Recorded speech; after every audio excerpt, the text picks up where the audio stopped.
en este año de conmemoraciones trágicas para la cristiandad, trágicas para la humanidad en su conjunto, porque cada una de las efemérides que estamos recordando lo que han traído son otras tantas fases de esa deconstrucción de la civilización en la que estamos ya inmersos, que no se ha hecho en 4 días, ni en 20 años, ni en 100, sino que son el resultado ya de un proceso multisecular que estamos viendo aquí, en este local, desde enero, si no recuerdo mal, con esas 3 grandes fechas.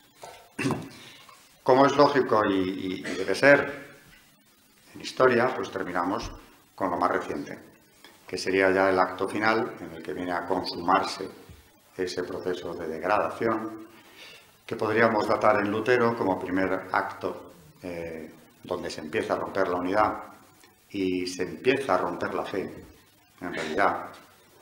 Segundo acto, la masonería, que sin Lutero no se hubiera dado, con seguridad, y que va a poner en marcha ese proceso de degradación. Y por último, ya muy avanzado o muy trabajado el campo, después de todo un siglo de liberalismo que descompone la fe hasta donde es posible, ya en el siglo XX San Pío X condena al modernismo, que es precisamente en lo que seguimos estando, porque parece que él lo hubiera podido erradicar, pero no fue posible, porque brotes de modernismo intraeclesiales ha seguido habiendo y sigue habiéndolos, pero en ese siglo que recoge los frutos de las 2 efemérides anteriores, ya, para colmo, triunfa la Revolución Comunista en Rusia, y eso abre una etapa nueva en la historia de la humanidad, en un sentido absolutamente negativo, del que no se puede extraer nada bueno, porque no hay un legado positivo del comunismo, no lo hay en ningún aspecto. También afectará a la Iglesia, que duda cabe, porque la Iglesia, un sector de la Iglesia, también equivocadamente, tratará de iniciar, o no, inicia el camino del marxismo con esa condenada claramente teología de la liberación, que viene a sustituir al Mesías por un líder político, una especie de guerrillero en primer lugar, el más importante de todos, con un cometido estrictamente político. La teología de la liberación tiene, por supuesto, un cuño comunista, evidentemente. Ese fue su gancho en la América Central de mediados del siglo pasado y tiene su origen también en esta revolución. Esta revolución, como digo, la comunista de Rusia, va a tener muchos cabos, los cabos sueltos que luego se han ido entrelazando. Coge la herencia anterior, porque es heredera de los otros acontecimientos, los potencia hasta el extremo y vamos a tratar de identificar un poco qué es lo que aporta esa revolución de octubre del año 17 al conjunto de lo que ya estaba desmoronándose, ¿no? Bueno, para entenderla, en primer lugar, por supuesto, sin las 2 efemérides anteriores no hay revolución comunista.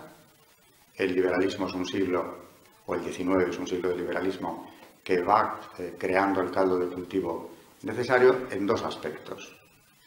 Por una parte, hay un cambio en el pensamiento europeo que es gravísimo, que es la consolidación de lo que conocemos como positivismo.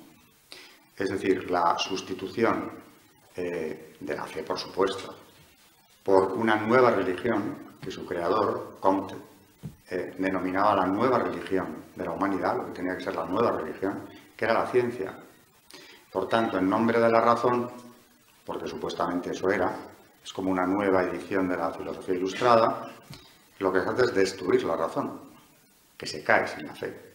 Eso ya lo hemos visto en anteriores conferencias, pero en el 19 se ve con una claridad meridiana.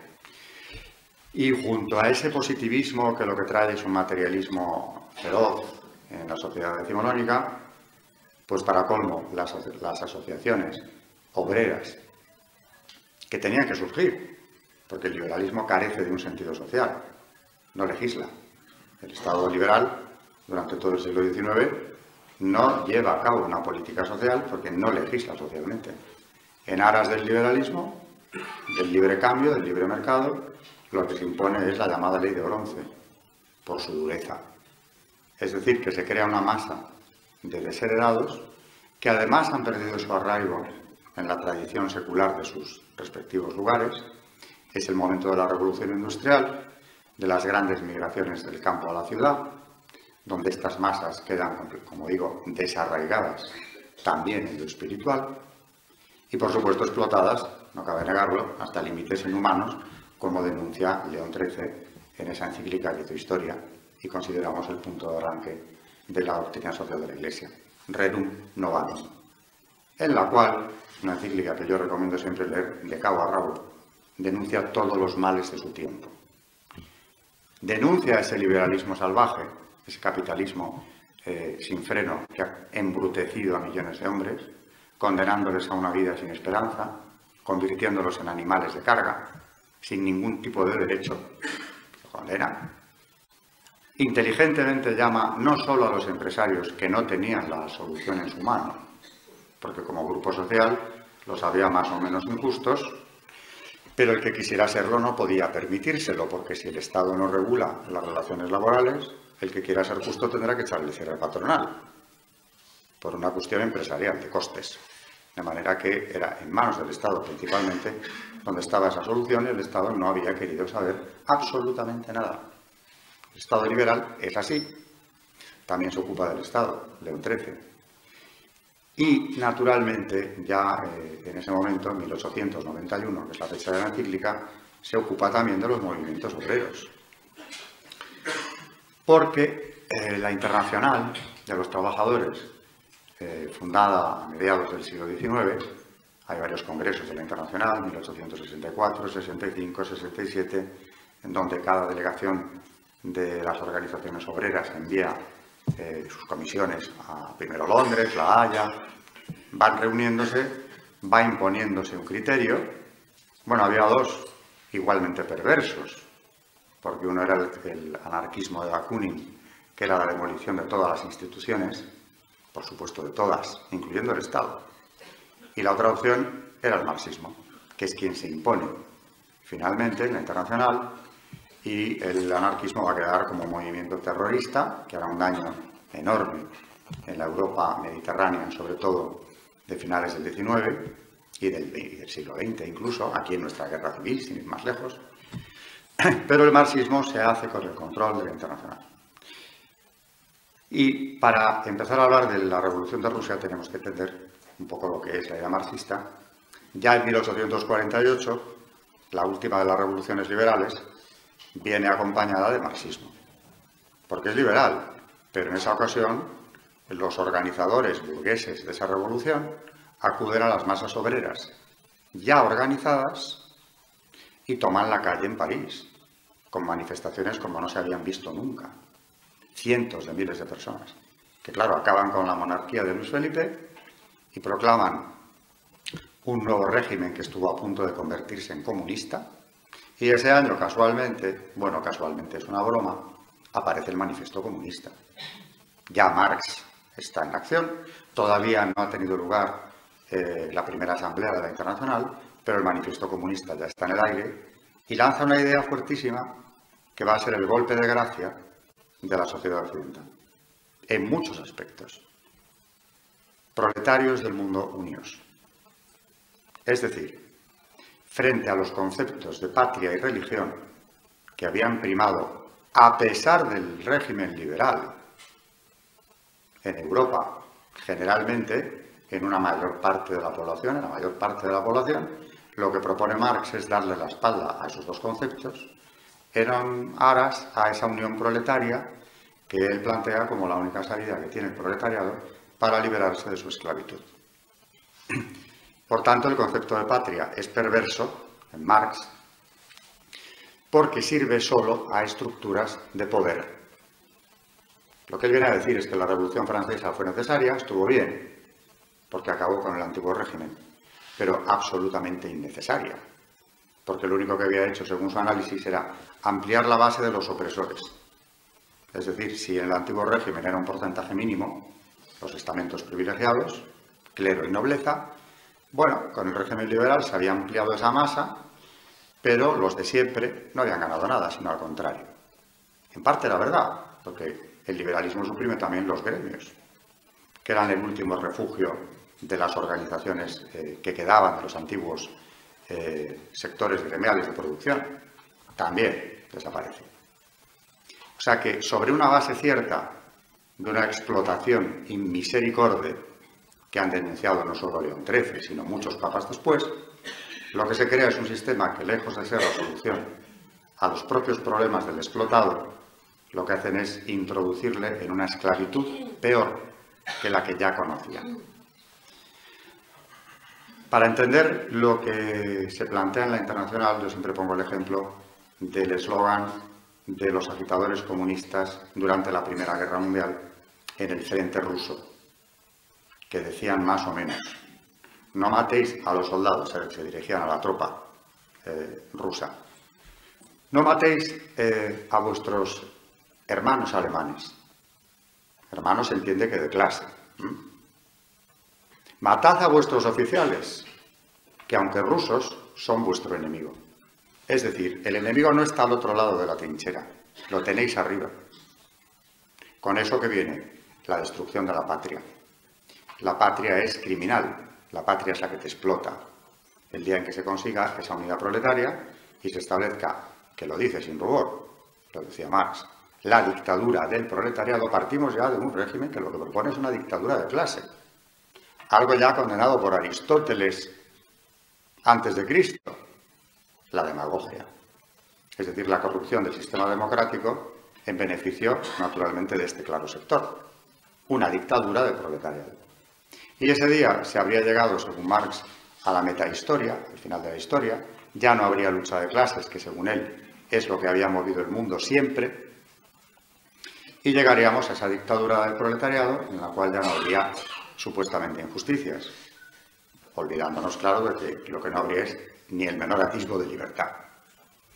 Pero bueno, en el siglo XIX, y cuando todavía los países de Europa no habían probado en sus carnes lo que Marx preconizaba, la idea tenía fuerza en ese caldo de cultivo de miseria, de explotación, de injusticia, tenía la fuerza que podía tener entre masas que aún no habían experimentado. Junto al concepto perverso de patria, que ya para siempre va a quedar en la internacional como algo rechazable, aparece, claro, el rechazo de la religión, evidentemente. Es el opio del pueblo, es la droga con la que las masas desfavorecidas han tratado de olvidar su triste condición, engañados por un clero que los ha manipulado sistemáticamente durante centurias. Ese es el análisis, así de simple. O sea que de una sola elimina la patria y la religión y deja al hombre inerme ante el Estado. Porque de eso no habla tanto, claro. ¿Qué Estado es ese? ¿Qué dictadura del proletariado? ¿Cómo se va a articular esa dictadura? Eso se comprobó en 1917, pero no antes, claro. Estudiar la Revolución de Octubre, que es la última de las tres que vivió Rusia en ese año, primeramente hay que decir que sin la Primera Guerra Mundial no se hubiera podido ni producir. De hecho, ni Marx pensaba que fuera Rusia el lugar idóneo, porque se pensaba que la revolución tendría que darse, una revolución proletaria, en un estado industrializado, que no era el caso. Pero claro, la guerra hizo posible aquello, una guerra provocada de la manera más artificial, como cuento yo también en mi libro. ¿Quién provocó aquello? ¿Con qué finalidad?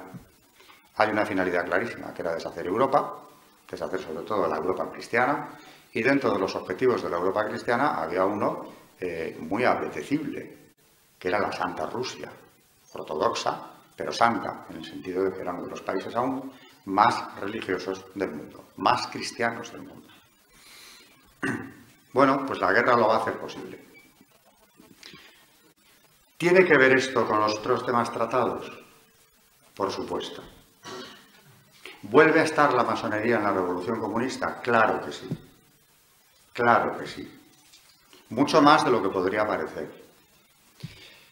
Porque la Revolución Rusa, como digo, se divide en tres etapas.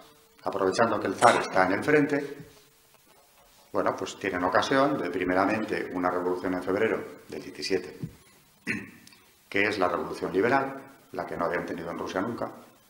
Toma el mando un liberal, que es el príncipe Lvov, y proclama algo parecido a un régimen liberal en Rusia. Pero este régimen cae enseguida porque viene la segunda revolución, ya en julio, que es la socialista de Kerensky. Kerensky es un socialista bastante radical, masón, que forma un gobierno en el que, salvo dos, todos los ministros pertenecían a logias. O sea que en la segunda fase, las dos primeras, pero sobre todo la segunda fase, ya es una revolución masónica, pues como las que se habían vivido en la Europa del siglo anterior. O más. En cuanto a porcentaje, más. Ya tenemos ahí una primera introducción al tema. Falta la tercera, la comunista. Vamos a ver cómo se dio, porque es interesante.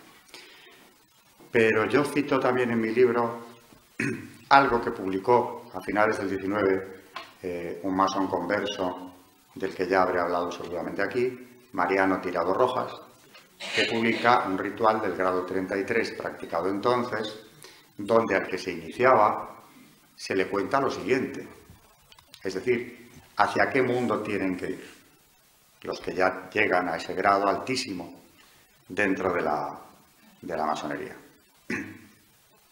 Cito textualmente: los tres infames asesinos de nuestro gran maestro son la ley, la propiedad y la religión. Parecería chocante que una organización que se ha movido tanto por intereses económicos, que los tiene controlados en tan gran medida desde que existe, hable de la propiedad como uno de los enemigos infames, asesinos infames, de nuestro gran maestro. Hipotético gran maestro, claro. Bueno, primeramente habla y dice la ley porque no está en armonía con los derechos del hombre aislado. La propiedad porque la tierra no es de nadie. En el grado 33, donde se iniciaban un porcentaje descomunal de banqueros, los más ricos del mundo. Vaya, les informan de que la tierra no es de nadie. Eso ya estaba en la Revolución Francesa, concretamente en el grupo que se llamó el Club del Panteón, que era comunista abiertamente ya en cuanto al reparto de la tierra. Y sus productos, sigue diciendo el ritual, pertenecen a todos, en la medida para cada una de las verdaderas necesidades de su bienestar. Así que en el grado 33 se encontraban con una declaración de comunismo clara y abierta. Aquellos millonarios, generales, políticos, que conocemos también por la historia del 19, pasaban por esto. Bueno, primera contradicción, que puede llamarnos la atención poderosamente, pero que no va a ser la única sorpresa de hoy. Y luego, claro, añade, la religión, el tercer infame asesino.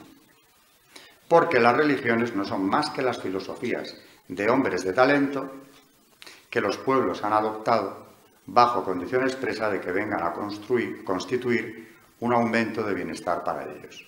Es decir, una falacia de hombres de talento que han ido inventándose creencias religiosas. También esto estaba en la Ilustración francesa. En el 18 ya se publicó en París un folleto masónico en su origen que decía, que se llamaba como título Las tribus de los impostores, que en la tapa llevaban una caricatura de Cristo, Mahoma, Moisés, todos impostores, todo un invento. Bueno, pues esa tesis ya estaba en la Ilustración, aquí aparece en el grado 33 con toda claridad, y sigue diciendo, ni la ley, ni la propiedad, ni la religión pueden, pues, imponerse al hombre, y como le aniquilan, privándole de sus más preciosos derechos, son asesinos contra quienes hemos jurado ejercer la más ruidosa venganza, enemigos a quienes hemos jurado una guerra a todo trance y sin cuartel.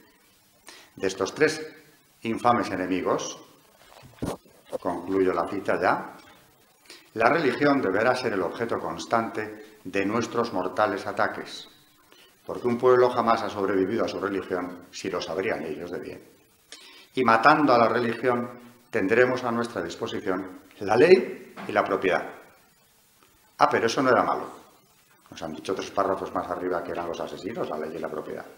Ah, pero ya no, si le quitamos la religión, entonces podemos hacer una ley y una propiedad que sean aceptables para nosotros. Y podremos regenerar la sociedad estableciendo sobre los cadáveres de aquellos asesinos la religión, la ley y la propiedad masónicas. Este ritual no tiene desperdicio, porque ya nos está hablando de todas las revoluciones, liberales o no, la comunista inclusive, y está justificando el régimen comunista mucho antes de que triunfara. Esto está escrito precisamente en época de la Internacional, más o menos en el tercer congreso de la Internacional. Faltaba mucho. Tirado Rojas lo publica en 1892, así que 20 años antes de la Revolución Comunista de Rusia. Bien. Vamos a los datos concretos de cómo se produjo aquello. Habíamos dejado a Rusia inmersa en un régimen socialista que ya era una revolución abierta, masónico, por supuesto, pero donde ya la revolución se va devorando a sí misma. Es una Rusia dividida, tomada por los soviets mencheviques o bolcheviques, unos de orientación socialista, los otros de orientación ya abiertamente comunista. Me da lo mismo, más radicales unos, menos los otros, pero en definitiva con un objetivo común. Cuando, gracias a la primera fase de la revolución, gracias a esas amnistías que vienen con la primera fase revolucionaria, los líderes comunistas que estaban o bien encarcelados o bien en el exilio, ahora resulta que pueden volver sin peligro, en pleno contexto de guerra mundial, a su país. Y sin ellos no habría revolución comunista. Pero ahora ya puede ser. Vamos a ver cómo vuelven. Bueno, el caso más conocido es el del propio Lenin, que refugiado en Suiza, el gobierno alemán pone a su disposición el famoso vagón blindado lleno de oro que le proporciona un banquero judío, Barbour. Es una familia importantísima en la Revolución Rusa y también en la economía americana, la familia Barbour, una familia judía alemana, de la que solo uno, Max, es el que se queda en Alemania, los otros dos pasan a los Estados Unidos e ingresan, ojo a este dato, por alianzas matrimoniales y por inversión, en la principal banca americana de entonces, la gran banca judía americana, la Kuhn-Lev. Socios de los Rothschild, por supuesto, aunque el capital mayoritario era de esas otras familias, Kuhn, Lev, Schiff. Y cuando llegan los Barbour, ellos también. Bueno, se va posicionando, ¿no? El Barbour alemán, el que permaneció allí, es quien le facilita el dinero a Lenin para que atraviese sin problemas, por cierto, en el vagón blindado, el territorio alemán y llegue a la patria rusa lo antes posible. Pero eso se entiende.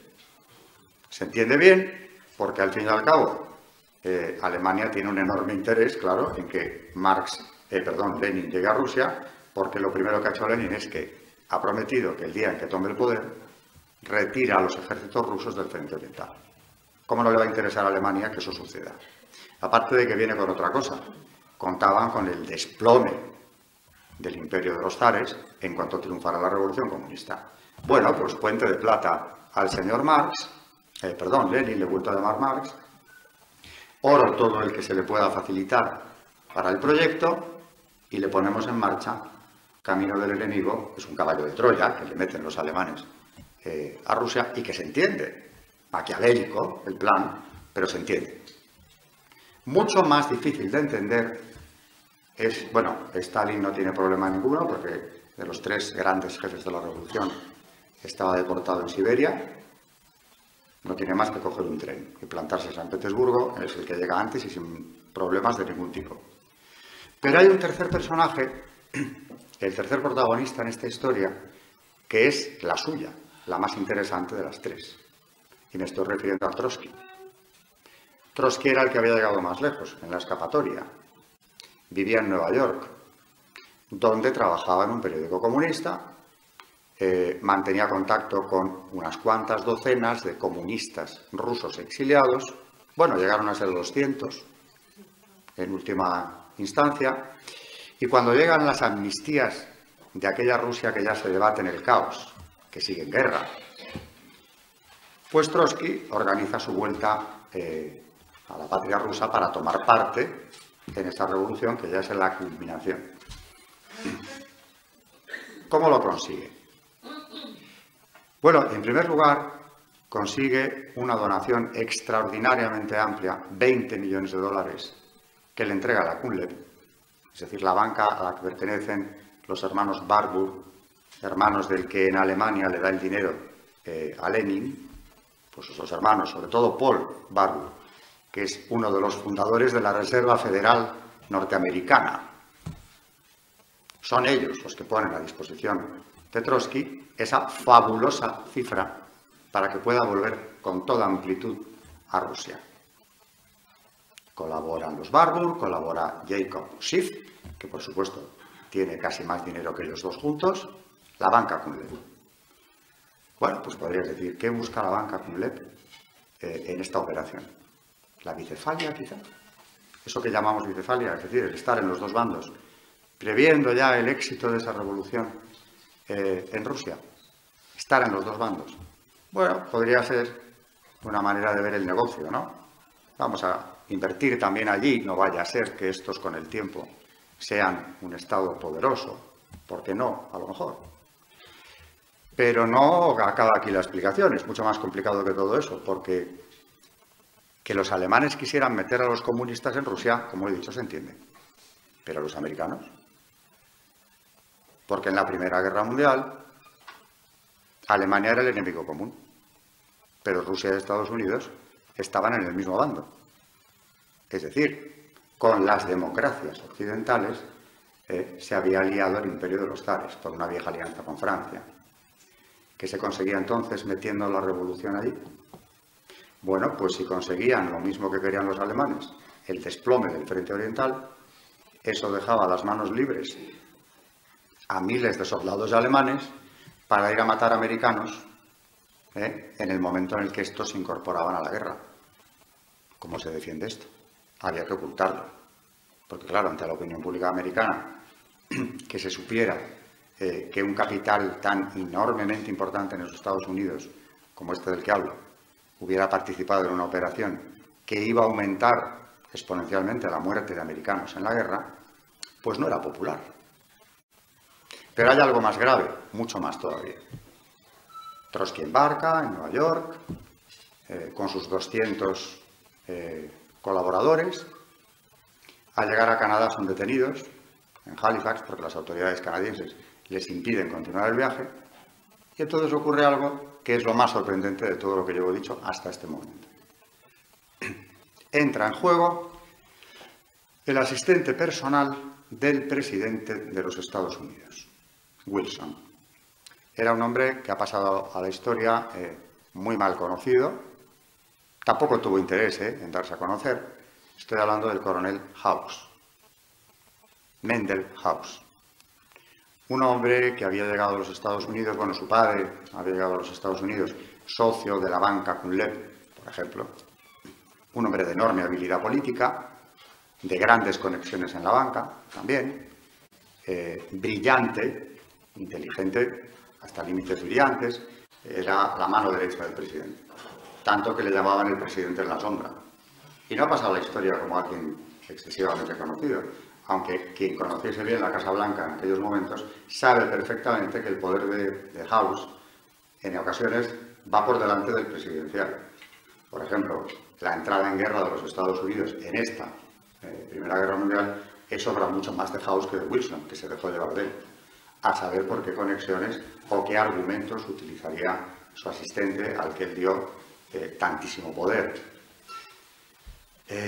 Mendel House no solo es masón, sino que pertenece a una obediencia iluminista, es decir, luciferina por definición, llamada Master of Wisdom. Una obediencia masónica que viene directamente de los Illuminati de Baviera, que se reconocían luciferinos desde que existen, que es, por cierto, los Illuminati de Baviera son el origen de la Logia Colombia, fundada en los Estados Unidos ya en el siglo XVIII, cuando el duque de Baviera los expulsó de sus estados, pues casi al tiempo, poco antes de la Revolución Francesa. Llegaron a tiempo a Francia para fundar una rama, llegaron enseguida a los Estados Unidos, fundan la Logia Colombia y de esa procede en línea recta la Gran Logia Rockefeller de Nueva York. Ahora tenemos ya el cuadro completo de dónde viene. Y entre medias, muchísimas gracias. Entre medias tenemos al coronel House, que pertenece a esa obediencia, haciendo y deshaciendo la política exterior norteamericana en un momento como aquel. Bueno, estábamos en que Trotsky, detenido en Canadá, con buena lógica, por las autoridades, pide auxilio a House. Él sabrá por qué, porque en toda esta entrega de dinero de la banca, Cumlev, etcétera, también intervino él. Y House directamente ordena a las autoridades canadienses, en nombre del presidente americano, que les permita continuar su viaje. No solo eso, les facilita pasaportes para que todos ellos, con absoluta regularidad, puedan continuar sin tropiezos hasta llegar a Rusia, que es de lo que se trataba. Y aquí viene la gran pregunta. Si ya es condenable que la banca Cumlev siente las bases de una altísima mortandad americana en la guerra, es mucho menos explicable que la Casa Blanca intervenga en lo mismo. Porque, como digo, el desplome de Rusia suponía un auge del poderío alemán en plena guerra, que de hecho se dio, y hubo unas últimas ofensivas alemanas verdaderamente espectaculares en cuanto Lenin llega al poder. ¿Qué pintaban en todo esto estos señores? Aquí ya no me vale la bicefalia por aquello de que vamos a hacer negocio con todos, no vaya a ser que se nos escape alguna parte del pastel. No sirve. Hay algo mucho más fuerte, aparte de acabar con la Santa Rusia, por supuesto. Para entenderlo, es muy conveniente leer el libro de Mendel House, llamado Philip Drew, Administrador.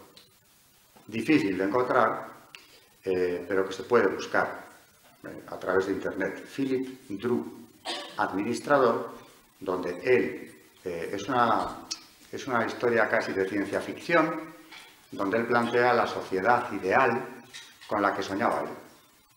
Y dice que era una sociedad a la manera en que la había soñado Marx. Caramba, el gran banquero socio de la Cumlev, de los Rothschild, mano derecha del presidente americano, resulta que su ideal de sociedad es la marxista, siendo como es el mismo banquero, hijo de banquero, y además socio de semejante grupo. Bueno, ese dato queda ahí. Ya a partir de ahí tienen muy poco problema, porque una vez en Rusia se organiza el asalto al poder. No va a ser muy complicado, porque Rusia está ya dividida, más o menos tomada por los soviets, cuando llegan los tres grandes protagonistas, y queda por ejecutar el último acto, con Lenin al frente, que es formar el Comité Militar Revolucionario, que se formó en San Petersburgo, para controlar la ciudad en un tiempo récord, y de hecho controlan los centros neurálgicos de la capital. Eso se le encarga a Trotsky, o sea que claro que tuvo un papel determinante en la revolución. Es quien preside el Comité Militar Revolucionario, y en cuanto ha caído la capital, el único foco de resistencia queda en el Palacio de Invierno, donde ya, claro, no estaban los zares. Estaba Kerensky, el socialista masón que había tomado el poder en la fase anterior. Quien resiste en el Palacio de Invierno es él. Y viene el asalto final al Palacio de Invierno y se instala en Rusia la revolución ya puramente comunista de Lenin, que voy a leer simplemente por encima algunas de las primeras medidas que tomó. Eliminación de la oposición surgida fuera del partido. Por supuesto, todo lo que fuera ajeno al Partido Comunista tiene que desaparecer. Concentración de todo el poder en el partido, erradicación de opositores internos, la purga interna. Esto antes de tomar el poder. Concentración de todo el poder en el partido en su persona. Es el modelo de Estado totalitario. Han conseguido los comunistas durante un siglo prácticamente que cuando hablamos de sistemas totalitarios, ellos no están dentro de ese lote. Los totalitarios son los regímenes de Italia y de Alemania. Rusia no, Rusia es una cosa como que va por libre, aparte, separada. Rusia es el modelo de los sistemas totalitarios que se caracterizan por simplificar, en que lo que se encuentra ahí en presencia son dos dictaduras, dos, una de partido y otra personal, del jefe carismático que lo controla, y no hay más. Así funcionó el sistema hasta Gorbachov, ¿eh? No es muy distinto de esta estrategia diseñada ya por Lenin. Vamos a ver ahora cuáles son las primeras medidas que toma Lenin en el poder en esos primeros días de la revolución, que claro, con enorme prisa hay que consolidar el régimen. Primero, como había prometido, Rusia se retira de los frentes de la guerra. Ya pueden estar satisfechos los alemanes y quienes habían propiciado el regreso de los tres líderes, porque Rusia desaparece. Vamos, los soldados rusos a casa. Bueno, a casa, a la guerra civil, que esa es otra historia. 2. El Estado se incauta de la propiedad de toda la tierra. Bueno, el sueño masónico del grado 33, la tierra ya no es de nadie, ahora resulta que se va a repartir. Se reparte. No se reparte, no. Se la queda el Estado. 3. Se crea el primer gobierno de comisarios del pueblo. Y a partir de aquí vemos medidas mucho más concretas que precisamente por ello nos definen mejor en qué consistió el régimen comunista desde el principio. Estoy hablando de los primeros días de la revolución. Y por seguir la cronología, los decretos van así. Primero, supresión de cualquier periódico que se oponga al gobierno, que son todos, salvo dos, Pravda e Izvestia, que se siguen editando porque son comunistas. Esto ocurre el 29 de octubre. Poco después, la semana siguiente, se suprimen las distinciones militares. De momento, es una medida demagógica, que parece que queda bien, luego habrá que recuperarlas, porque comprenden que un ejército sin distinciones militares es inútil, pero se suprimen por ahora. Se nacionalizan los bancos. Claro, la otra fuente de riqueza, ¿no? La tierra, que es la gran fuente de riqueza en Rusia, país agrario todavía, ya era del Estado. Ahora la banca también. La actividad bancaria queda prohibida y los bancos, con todo lo que tenían, pasan a ser también del Estado. ¿Qué pensarían los señores de la KUNLED ante esta medida? Si es que soñaban con hacer negocios al otro lado de lo que se terminaría llamando el telón de acero. Luego, por supuesto, claro, se incautan todas las escuelas de la Iglesia Ortodoxa.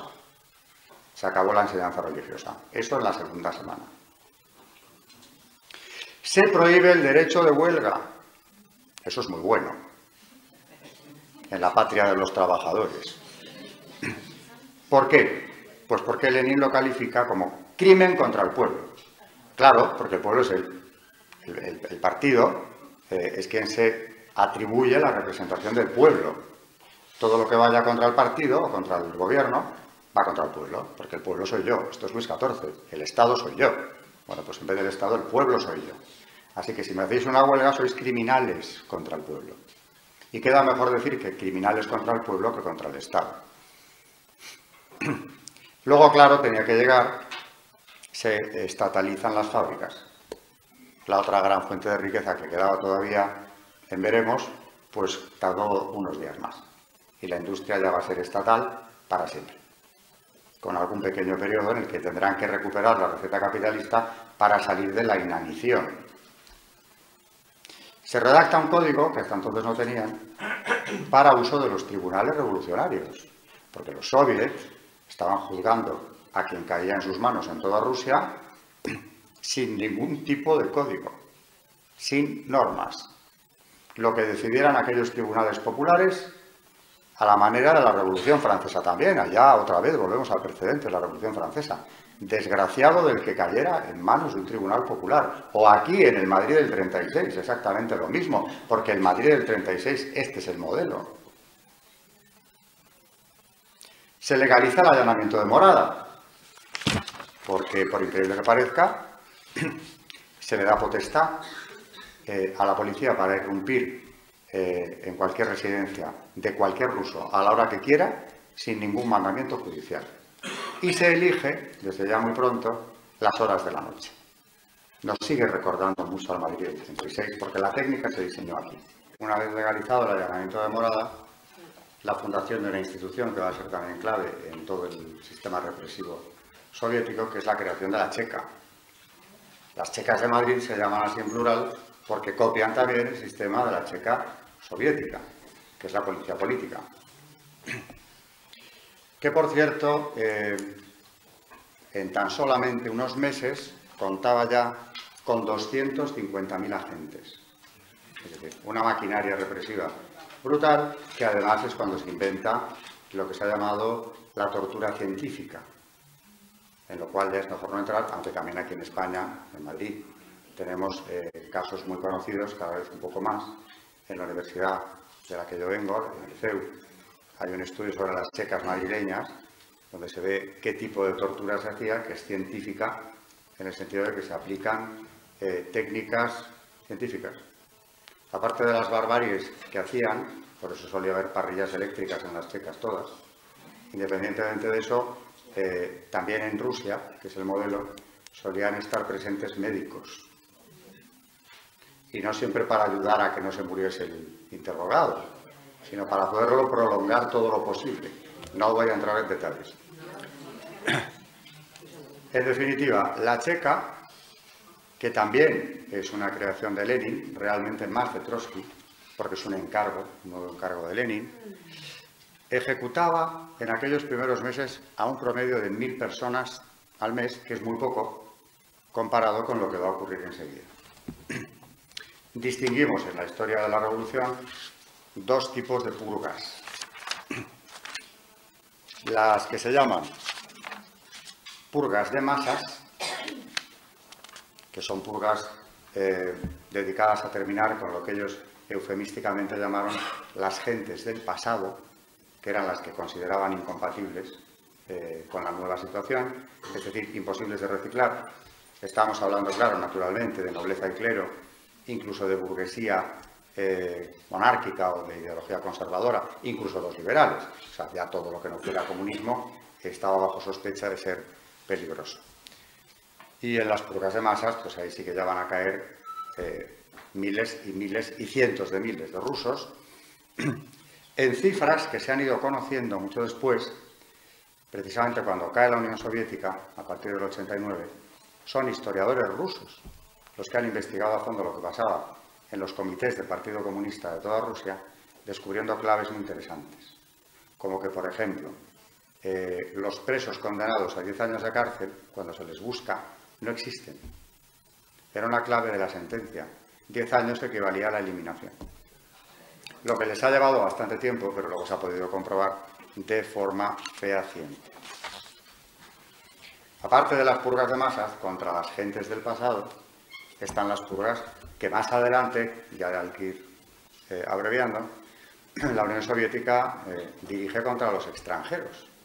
Porque no hay que olvidar que al acabar la Segunda Guerra Mundial, los aliados le regalan a Stalin la mitad de Europa, sin más. Y allí, haciéndose los tontos, creyéndose como que Stalin permitiría unas democracias una vez pasado cierto tiempo, lo que se impuso fue el modelo comunista de dictadura de partido, una serie de partidos comunistas de todos aquellos países que dependen del de Rusia, por supuesto, y se acabó. Media Europa es sacrificada de esa manera y, claro, naturalmente hay resistencia. Entonces hay una lista por naciones, quienes fueron los más eliminados, que va por este orden. Los que más persecución sufrieron fueron los polacos, porque además, claro, a la resistencia política se unía la religiosa. La resistencia polaca fue religiosa, principalmente desde el principio, fueron las organizaciones católicas, pero incluso al final del régimen también. Les siguen los alemanes del este, que han caído también bajo la férula comunista. En tercer lugar, finlandeses, luego todos los de los países bálticos, que también hay un porcentaje altísimo de eliminados, vienen detrás los rumanos, y luego en las purgas internas, que claro, no son tan masivas, no están... Bueno, se estima el genocidio comunista, con toda la prudencia lo digo, pero se estima el genocidio comunista en unos 100 millones de personas, que es una cifra que no ha igualado a nadie ni de lejos. Claro que aquí estoy contando todas estas purgas 70 años de historia, también hay que decirlo, ostentan el récord de la persecución religiosa, por el número, no en porcentaje, pero sí por el número. Me refiero a la eliminación de sacerdotes. Ahora bien, las purgas internas, que son las que se dirigen contra agentes de su propio partido comunista, porque claro, esos había que controlarlos de manera muy especial, son todavía más impresionantes. Por ejemplo, los peores años, en cuanto a purgas internas, fueron los de, precisamente coincidiendo con la Guerra Civil Española, del 36 al 38. En esos años, 5 de los 7 presidentes del Comité Ejecutivo Central del Partido Comunista, 5 de 7, fueron eliminados. De los 11 ministros centrales de la Unión Soviética, mataron a 9. La propia Checa. De las secretarías locales del Partido Comunista ruso, mataron a 43 presidentes, más de la mitad. El generalato sufrió una criba en plena guerra, verdaderamente brutal. Y el récord lo ostenta la propia Checa, donde no sobrevivió prácticamente ninguno de los altos cargos. Porque una denuncia era suficiente, también como en los tiempos de la Revolución Francesa, el delito de sospecha, para que fueras eliminado, a veces en condiciones verdaderamente atroces, porque se trataba de imponer el terror. La sede de la Checa, la Lubyanka, era algo que hacía estremecerse a cualquier ruso ante la simple posibilidad de ir a parar a uno de aquellos sótanos, donde pasaba todo lo que podemos figurarnos. Bueno, esto es la revolución que se conmemora en el 17. Bueno, por supuesto, claro, se hace una constitución que va a ser el modelo de todos los regímenes totalitarios, donde se establece un partido único, una lista única, es decir, el ruso tiene 2 opciones, o no votar o votar al partido, no hay otra posibilidad. ¿Quiénes son los que componen la lista única? Naturalmente no solo gente del partido, sino de probada fidelidad. Lo que no te pone a salvo de caer en manos de la Checa posteriormente. Cualquier denuncia era peligrosa. Esa es la democracia comunista, porque tuvieron la desfachatez de llamarlo así. Es más, lo que luego Stalin implanta en todos los regímenes o todos los países del telón de acero, lo llamaron democracias populares. Y ya no quiero hablar más, ni de la dictadura comunista, ni de la Constitución soviética. Creo que ya he dado unos cuantos datos o pinceladas, lo que me ha permitido, iba a decir la tecnología, pero debe ser otra cosa. Pero sí que hay otra parte que pensaba desarrollar más, que es el legado comunista. El legado comunista no solo es 70 años de desolación, 100 millones de muertos y todo lo que yo he dicho muy por encima. Es muchísimo más que eso. Estábamos hablando al principio del proceso de deconstrucción de Europa o de la cristiandad. Hay un neocomunismo, que se llama así, pero es comunismo, filosófico, si queremos, cultural, porque claro, cuando se terminó la Segunda Guerra Mundial, aparte de regalarles a los comunistas media Europa, se permitió que los partidos comunistas en los países democráticos actuaran con toda libertad. Iban a copar el mundo académico, el mundo cultural, la propaganda, por supuesto, medios de comunicación, van a tener un altavoz. No logran ganar elecciones en los países democráticos, claro, porque ¿quién quiere eso? Pero sí tienen una presencia cultural fuerte. Y acabo con un dato. La llamada Escuela de Frankfurt, bueno, llamada no, es que es la Escuela de Frankfurt, que es una escuela marxista, neomarxista, se le llama, reúne allá por los años 20, ahí en Frankfurt, a una pléyade de intelectuales marxistas, muchos de ellos judíos, masones también, como Erich Fromm, el más famoso Marcuse, quien acaba trasladándose después a Estados Unidos, Jürgen Habermas, Adorno, en fin, son un grupo muy destacado que forman una escuela de pensamiento marxista que tiende a una ingeniería social muy fuerte allí donde enseñen. Viene luego la Alemania nacionalsocialista, la dispersión de la escuela, hasta después de la Segunda Guerra Mundial, y arraigan con enorme fuerza en los Estados Unidos, concretamente en la Universidad de Columbia, y no llegamos en Berkeley, que es a donde llega Marcuse, y allí predica, porque era como una especie de ídolo de los estudiantes de los 60, porque ahí está la revolución cultural de los 60, una revolución sexual, sobre todo, de los 60, para nada natural, es decir, forzada claramente por esta escuela de Frankfurt, por los grandes monstruos sagrados de la escuela, ¿no? Como Marcuse, especialmente, que sostienen teorías como la del hombre colonizado. El hombre colonizado es el hombre que, según ellos, ha sido explotado, de ahí viene la palabra colonizar, por las instituciones y la familia. Por tanto, debe ser liberado de ambas cosas. Eso es marxismo puro. Estamos hablando del origen de la ideología de género. El origen de la ideología de género. ¿Cómo se combate esto? Pues siguiendo a otro masón ilustre, que es Freud. Freud reconoce que muchos de sus escritos se plancharon en la logia vienesa a la que perteneció, donde se celebró su cumpleaños de forma muy sonada poco antes de morir él, y él hizo un homenaje muy sentido a su logia, que era de la Wiener Ritz, la masonería judía, donde se planchaban sus documentos. Y claro, él es quien impulsa la teoría del pansexualismo.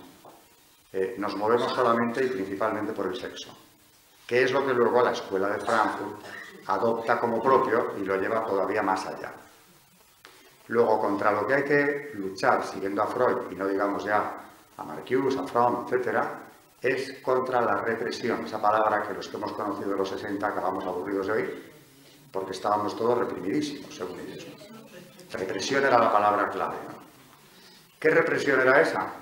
Pues la que el hombre civilizado se impone para no comportarse como un animal cualquiera, que es lo que aquellos filósofos decían tenía que hacer, para ser libre y feliz. Estos filósofos sostenían, empezando por Marcuse, que el impulso básico del hombre es sexual. Y eso es lo único que le puede liberar y realizar como ser humano. Pero añade a eso que el hijo, el producto de la relación sexual, no es natural. Es un enemigo del hombre. Porque lo natural es el impulso sexual. El hombre no quiere reproducirse, quiere sexo. Por tanto, claro, ahí ya aparece por primera vez una visión negativa de la maternidad, se disocia maternidad y sexualidad, y lo que hay que enaltecer como vehículo de liberación es el sexo por el sexo. Esto es así de crudo, y necesitaríamos horas para hablar de la escuela de Frankfurt, pero yo voy a lo esencial. La revolución sexual de los 60, que acaba con la familia en Occidente prácticamente, viene de esta escuela. Aquellos movimientos de los jóvenes estudiantes del 68 en Francia o en los Estados Unidos, partiendo de Berkeley, muy concretamente, lo que buscaban ante todo era el amor libre. No sabían para qué, era lo que les habían enseñado en las aulas, los grandes maestros. Y luego, claro, descolonizarse de la familia, de las instituciones, no digamos de la religión. Y claro, desde ese momento, desde los 60, queda en Occidente el sentimiento de que lo único liberador es el impulso sexual, la familia es una lacra, la maternidad es una lacra peor todavía, es antinatural, llegar a decir. Caroline Hanna, que ha presidido la División para el Avance de la Mujer de Naciones Unidas hasta hace muy pocos años, habla de la maternidad como trabajo reproductivo, impuesto reproductivo o injusticia biológica que la mujer tiene que soportar y de la cual debe ser liberada. Porque si no se libera de ese trabajo, de ese impuesto, no podrá realizarse, ni como persona, ni profesionalmente, ni en ningún sentido. Es la primera vez en la historia de la humanidad que se presenta la maternidad como una lacra de la mujer, de la que hay que liberarla por cualquier método, anticonceptivos, aborto incluido, por supuesto, porque el aborto es liberarla del enemigo que le impide su desarrollo. Es decir, es lo más diabólico, ya que hablábamos del antes, ¿no? Que se ha diseñado en el pensamiento occidental y que encima se ha consagrado como una cumbre de la filosofía de los 60, de los 50 incluso, toda la escuela de Frankfurt, tan admirada. ¿Cuántos papanatas no estaremos aquí sentados que de jóvenes nos dejábamos embaucar con aquellos grandes nombres de Fromm, de Marcuse, de Adorno? ¡Oh! La escuela de Frankfurt. ¡Qué grandes pensadores! Monstruos al servicio del caos, al servicio de la disolución de una sociedad cristiana. no cristiana, al servicio de la disolución, de la civilización sin más. Porque han dejado una Europa desolada, un Occidente desolado, sobre el cual ya es muy difícil construir. Es tierra quemada. Sacar al final de las mentes de ciertas generaciones que esto no es así, es muy complicado porque además es lo que ha arraigado en las Naciones Unidas y son las políticas que impulsan precisamente siguiendo estas filosofías.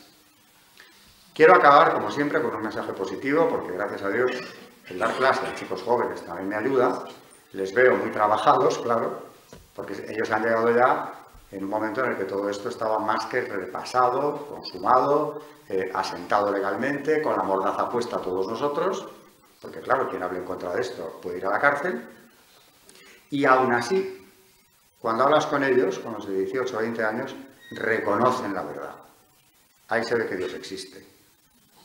Porque realmente que estas personas que han crecido, han nacido ya en este mundo, han crecido bombardeados literalmente por el cine, los medios de comunicación, la cultura que les rodea, el entorno social en el que se mueven, la mayor parte de ellos, que aún así reconozcan que esto, cuando se lo explicas, es monstruoso, eso es un milagro de Dios.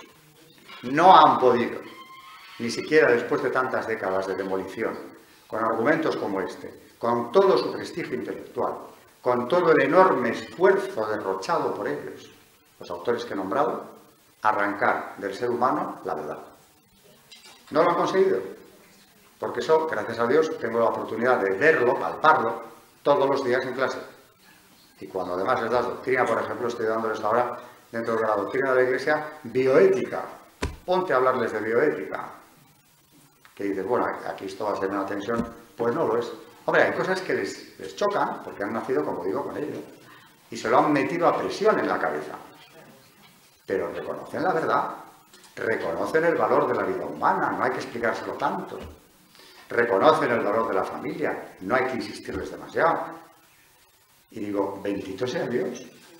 No han podido. Bueno, pues si no han podido con todos estos medios a su alcance, y esto es una herencia comunista, la ideología de género viene del marxismo, absolutamente, y no se atreve nadie a discutirlo, es la lucha de clases terminada, pues pasa a la lucha de sexos. La liberación ahora ya es una liberación sexual en la línea de la escuela de Francia. No han podido. ¿Cómo no presentar batalla cuando ves que ni por esas han conseguido arrasarlo todo? El daño es enorme, lo hemos constatado, lo hemos comentado aquí, cuántas almas se han ido detrás. Pero de todas formas, yo veo signos de esperanza. Y no es que sean aparatosos, los veo en mis clases, los veo cuando hablo con los jóvenes, con mis hijos y sus amigos, con la gente que todavía podemos llamar gente normal, por muy trabajada que esté. Ves el fondo de la capacidad de reconocer la verdad. Por eso, cualquier iniciativa que se plantee, como estas cumbres que mencionaba al principio de la conferencia, hay que apoyar. Hay que apoyar porque, como dicen los organizadores, ¿tú qué sabes cuánta gente de la que estáis sentada, aparte de la que esté ya muy dañada mentalmente, va a reconocer perfectamente tu lenguaje? Si en el fondo no lo han conseguido todavía. Y lo estamos viendo, hay signos de esperanza muy claros. Muy claros. Por no hacer tampoco la apologética del presidente americano. La derrota de Hillary Clinton es claramente un signo de esperanza. Lo es. Lo es. Lo es, porque era la consumación de todas estas políticas llevadas al extremo, incluyendo el aborto sin restricciones hasta el 9º mes de embarazo. Era lo que proponía. Era además la financiación de Planned Parenthood ya sin restricciones. O sea, era el ataque frontal contra la vida inocente. Y no lo ha conseguido, con todos los apoyos monstruosos que tenía detrás. Eso es motivo de esperanza. Haga lo que haga la administración actual americana, que no podrá ser peor que lo que ella estaría haciendo ya en este momento, al menos hay signos de que quien gobierna allí hará barbaridades, pero está defendiendo la vida. Está echando marcha atrás, por ejemplo, en la financiación de las centrales abortistas.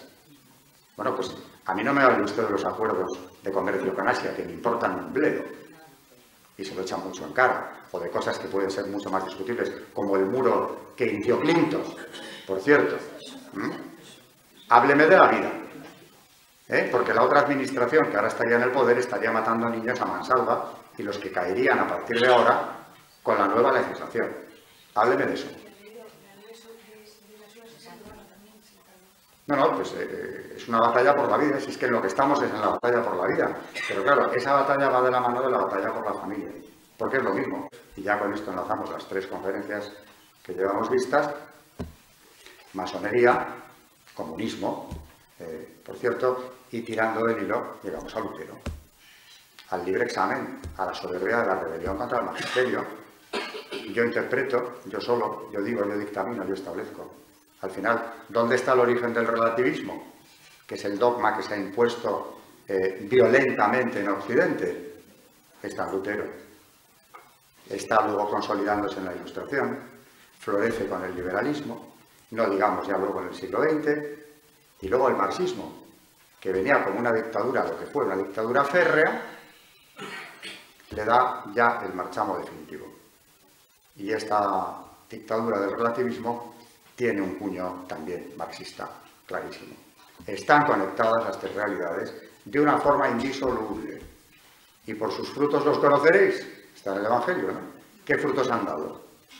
Como decía León XIII hablando de la masonería, además de amargos, muy dañosos.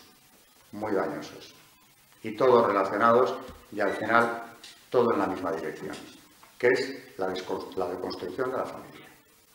Y el ataque a la vida. Si esos no son objetivos del demonio desde que existe el ser humano, que me explique alguien que otros tiene. Pero está claro, ¿no? Al final, simplificando, pues llegamos a esa conclusión.